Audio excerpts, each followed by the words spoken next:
A charcuterie board is the ultimate appetizer for any holiday, party, or gathering, and if you're a visual person like me, it's also a lot of fun to assemble and put together. Plus, I love that there's no one right or wrong way to make it, so you can add your own creative flair, though I do have a few tips in the video for you. So in today's video, I'm going to show you how to make my holiday charcuterie board that is perfect for Thanksgiving or Christmas when you have a bunch of friends and family over. It's super easy to make. It has a variety of meats, cheeses, fruits, nuts, and other nibbles, and it will tide your guests over for several hours until you serve your main course. All right, let me show you how to make it. The first thing you're gonna wanna do is grab a board, and today I'm gonna show you how to make it on an 18-inch charcuterie board, and I will leave a link for this below. A 15 to 18-inch board is considered your medium board range that is great for your holiday parties, your family gatherings, but you can use any size board. You can go smaller. This marble board is a bit smaller. I've got a smaller wood one, so if you've only got 2 or 4 people coming, you could even use the large cutting board that you guys see me use all of the time. And you could even use serving platters and trays like this if you don't have a cutting board. A variety of sizes for a variety of different parties and gatherings, depending on how many friends and family you're planning on having over. After you've selected your board, the first thing I like placing are all of the different cheeses. For my 18-inch board today, I'll add 5 different cheeses, including sharp cheddar, Monterey Jack, smoked Gouda, fromage blanc, and brie. Odd numbers of cheeses are great to add visual interest, and I always recommend mixing textures and flavors, defaulting, of course, to the cheeses that you and your guests will enjoy eating the most. So you could also use Chèvre, Boursin, or mascarpone for soft cheeses, Havarti, Gruyere, or Munster for semi-soft cheeses, and Parmigiano Reggiano or Pecorino Romano for hard cheeses. And if you're adventurous and love blue cheese, you can use Gorgonzola, Roquefort, or Stilton. And once your cheeses are cubed, sliced, or added to small little plates, spread them out across your board. The second item I add to the board are sliced meats, and again, I'll stick with an odd number and choose 3 different meats.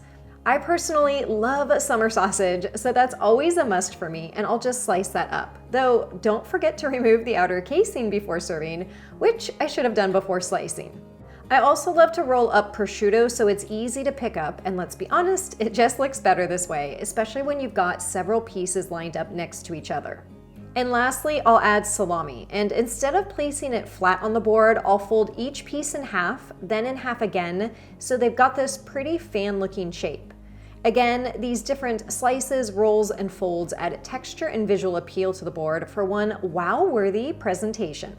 I'll place the meats next to the cheeses and try to spread them out across the board. I always try to remember that guests are reaching from all different sides, so a little cheese and meat pairing should be reachable from all different angles.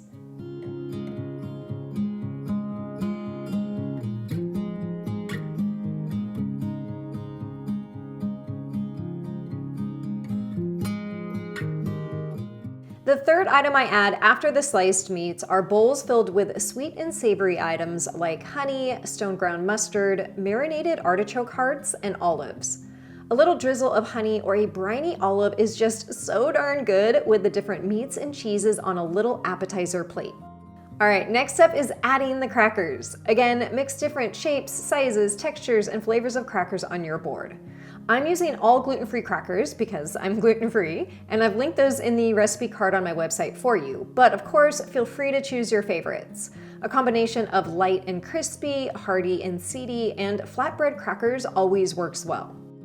And the last item I place on the board are fruits and nibbles. I'll de-seed an apple and a pear, then thinly slice those up and add them to the board. And you can just nestle them in between and around some of the other items. And for all of the little gaps that are left, it's really easy to fill those with dried apricots or other dried fruit, fresh grapes, and nuts like cashews, almonds, pistachios, and my favorite for the holidays, which are my candied pecans. And I have a separate recipe for making those on my website. The finishing touch is adding a flavor enhancer to my fromage blanc cheese, and I'm drizzling some apricot raspberry preserves, but a fig jam or homemade cranberry sauce would be great as well. And then I'll add a dipper into the honey, and I could not for the life of me think of the word dipper during the taste test at the end, which you'll see here in a second. Once you're done, take a step back and admire your stunning charcuterie board. It really does look amazing from every angle.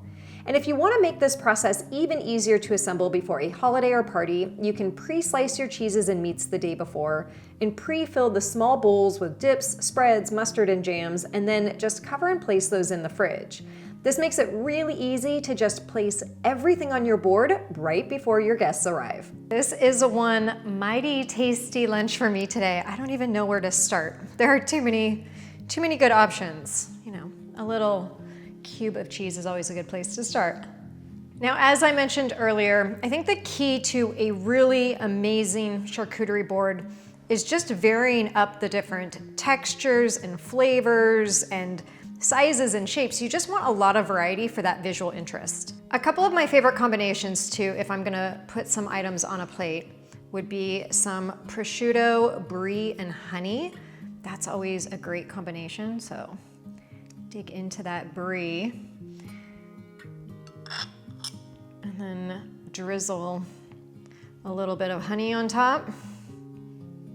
And these little honey things, I don't even know what are the names of these little honey things, but they're so cute.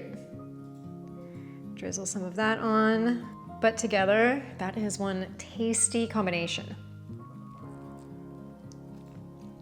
The savory flavors of the marinated artichokes, or the brininess of the olives, or again, that savory, kind of chunky texture of the stone ground mustard, just really add a lot to the cheese. It's amazing if you take a piece of cheese, like this smoked Gouda, and just dip it in the stone ground mustard. It really adds just incredible flavor.